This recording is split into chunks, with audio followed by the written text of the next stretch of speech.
사도님 같은 복음의 일꾼이 되는 복이 모두에게 있으시기를 예수 그리스도의 이름으로 축원합니다. 사도는 사람이 복음의 일꾼이 어떻게 되어가는지 그 일련의 과정을 말씀합니다. 21절에 보면 전에 악한 행실로 멀리 떠났었다고 얘기를 합니다. 그 악한 행실로 얼마만큼 멀리 떠났느냐? 인간의 노력이나 인간의 수고로는 다시 돌아올 수 없을 만큼, 하나님의 말씀을 들을 수도 없을 만큼 멀리 떠났었는데, 그 결과 마음으로는 하나님과 원수가 되었었다고 얘기를 합니다. 그런데 긍휼에 풍성하신 하나님께서 그의 아들을 보내셨고, 그의 아들이 화목제물로 육체의 죽으심으로 말미암아 우리가 하나님과 화목하게 하셨고, 그리고 우리를 거룩하고 흠없고 책망할 것이 없는 자로 세우고자 하셨으니, 하나님의 의지로 말미암아 하나님이 거룩하고 흠없고 책망할 것이 없는 자로 우리를 세우고자 하는 의지로 말미암아 우리가 복음의 일꾼이 될 수 있었다고 얘기를 합니다. 그러면 바울 사도는 선언을 하잖아요. 나 바울은 이 복음의 일꾼이 되었다고. 그럼 어떻게 바울과 같은 복음의 일꾼이 되려면은 어떤 일꾼이 되어야 할까? 23절에 보면 바울과 같은 복음의 일꾼이 되려면은 너희가 믿음에 거하고, 이렇게 말씀합니다. 믿음에 거하는 일꾼이 복음의 일꾼이 되는 줄로 믿으시기 바랍니다. 이 믿음에 거한다는 말은 믿음 안에 있다는 거죠. 이 믿음에 거한다는 말은 이 믿음에 머물러 있다는 뜻이고요. 그 믿음으로 산다는 그런 의미입니다. 이거를 믿음에 거한다는 말씀을 한 4가지로 살펴볼 수 있다고 생각합니다. 첫 번째로, 믿음에 거하는 사람은 말씀을 믿는 믿음의 사람이 되어야 한다는 말이다, 이렇게 생각할 수 있습니다. 그러니까 하나님의 말씀을 절대 진리로 알고 그 말씀을 절대적으로 믿는 그런 믿음의 사람이 바로 믿음에 거한다는 그런 표현이라는 말입니다. 이 오늘날의 세상은 이 하나님의 말씀, 곧 성경의 말씀을 세상 사람들은 여러 진리 중에 하나라고 생각합니다. 그런데 그렇게 생각하면 복음의 일꾼이 될 수 없습니다. 오늘날에 성경을 연구한다는 많은 학자들이 이 여러 종교들에서 얘기하는 그런 진리를 기독교 진리와 동등하게 놓고 있습니다. 근데 그러면 그런 사람들은 복음의 일꾼이 아니에요. 복음의 일꾼은 어떤 사람이냐? 하나님의 말씀만 절대 진리로 믿는 사람입니다. 오늘날 세상에서는 여러 가지 이 법을 가지고 그것을 입법화해서 그것이 옳다고 얘기하는 사례가 참 많습니다. 예를 들어서 말씀드리면, 성경은 하나님이 짝지어준 부부가 나눠지면 안 된다고 말씀하고 있어요. 마태복음 19장에 사람이 우연히 만난 것이 아니라 하나님이 짝지어준 것이니까 하나님이 짝지어 주신 것을 사람이 나누지 못할지니라, 이렇게 말씀합니다. 그러나 오늘날 세상 사람들은 뭐라 그럽니까? 아유, 힘들면 그냥 갈라서, 이렇게 말하잖아요. 근데 그 생각을 따라가는 사람은 믿음에 거하는 사람이 아니에요. 믿음에 거하는 사람은 좀 힘들고 어려울지라도 말씀을 따라서 하나님이 짝지어 주신 것을 사람이 나누지 못한다 하였으니 나는 힘들어도 말씀을 따라 살겠다 결단을 하고 그걸 따라 살아가는 거죠. 그게 믿음에 거한다는 의미입니다. 얼마 전에 대법원에서 성적 자기결정권이라는 것을 입법화했어요.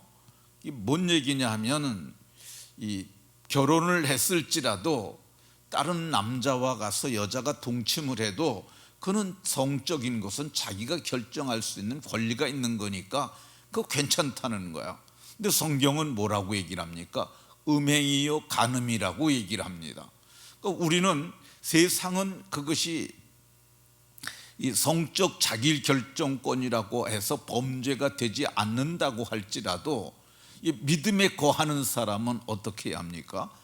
성경이 말씀하시기를 간음하지 말라 했고 음행하지 말라 했으니 우리는 결코 그 말을 따를 수 없다 하는 사람, 절대 진리로 믿는 사람들이 믿음에 거하는 사람인 줄로 믿으시기 바랍니다. 이 믿음에 거한다는 표현은 어떤 의미냐 하면요, 믿음 안에서 행동하는 사람이 되어야 한다는 말입니다. 알기는 아는데 진리를 따라 행하지 못하는 사람들이 꽤 많습니다. 이 요한 사도는 요한 2서, 요한 3서에서 진리 안에서 행한다 하니 참으로 이것은 기쁜 일이라고 말했어요. 그러니까 말씀을 믿는 사람들, 말씀을 진리라고 믿는 사람들은 진리 안에서 행동하는 것이 중요합니다. 행동하지 않으면은 이 행함이 없는 믿음은 살았다 하나 사실은 죽은 믿음과 같다고 성경이 말씀하고 있습니다. 우리가 세상에서 이제 말씀을 따라 살아가는데 우리의 삶을 규제하는 것들이 꽤 많습니다. 그런데 우리가 세상의 소리를 듣느냐 하나님의 소리를 듣느냐, 이것은 우리가 생각하고 판단하고 결정해야 합니다. 사도행전 4장 19절에 보면 이 베드로와 요한이 붙잡히게 됩니다. 공회에 붙잡혀서 저들에게 신문을 받습니다. 그리고 그들이 내린 최종 저들에게 하나는 결론은 뭐냐면, 너희가 이 사람 예수의 이름으로 말하지도 말고 전하지도 말라고 얘기를 합니다. 근데 그때 베드로가 담대하게 이렇게 얘기를 합니다. 하나님 앞에서 너희 말을 듣는 것이 하나님의 말씀을 듣는 것보다 옳은가 판단하라, 이렇게 얘기를 하고 있습니다. 성경이 선명하게 말씀하고 있습니다. 너희 말을 듣는 게 옳은가, 하나님 말씀을 듣는 것이 옳은가 판단하라는 것입니다. 성경은 땅끝까지 복음을 전하는 복음의 증인이 되라고 얘기를 합니다.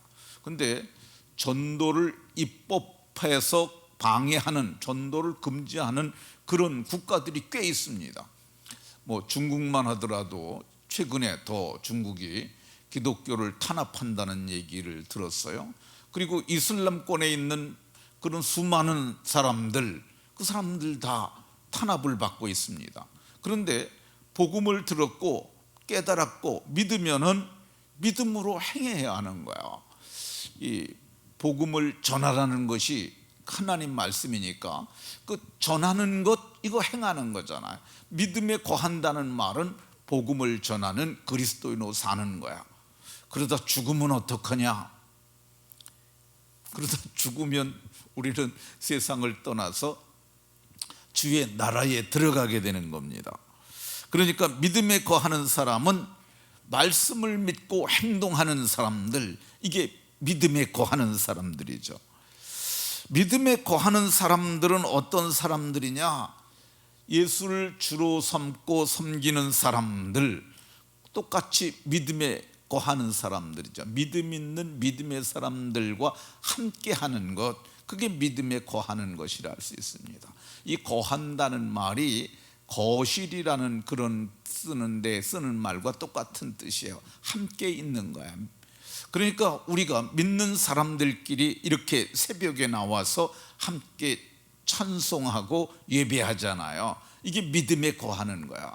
믿음이 있다고 그러면서 예배하지 않고 예배 모임에 빠지고 그리고 주일날도 교회를 오지 아니하면 그 믿음에 거하는 사람 아니죠. 그런 사람들은 이 복음의 일꾼이라고 말하기 좀 어렵습니다. 믿음에 거하는 사람은 어떤 사람이냐? 믿음에 거하는 사람은 복음의 일꾼인 거로 다음 세대를 믿는 자들을 온전한 사람으로 길러내는 사람들, 이게 믿음에 거하는 사람들이죠.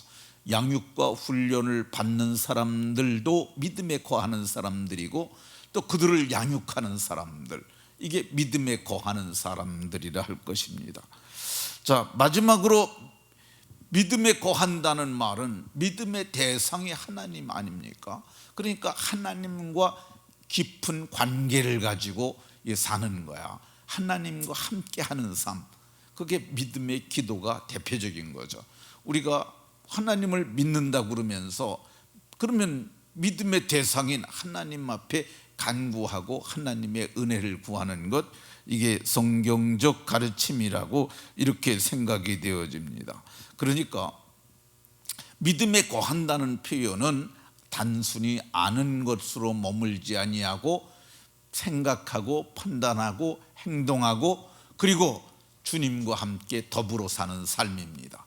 말씀을 마치도록 하겠습니다. 우리는 어두워져가는 마지막 한때를 살고 있습니다. 믿음으로 살기가 점점 어려워지는 때에 살고 있어요. 그런데 복음의 일꾼은 이 상황을 불문하고 어떤 상황에서도 어디에 있든지 믿음으로 행동하는 그리스도인들이 다 되는 복이 있으시기를 예수 그리스도의 이름으로 축원합니다.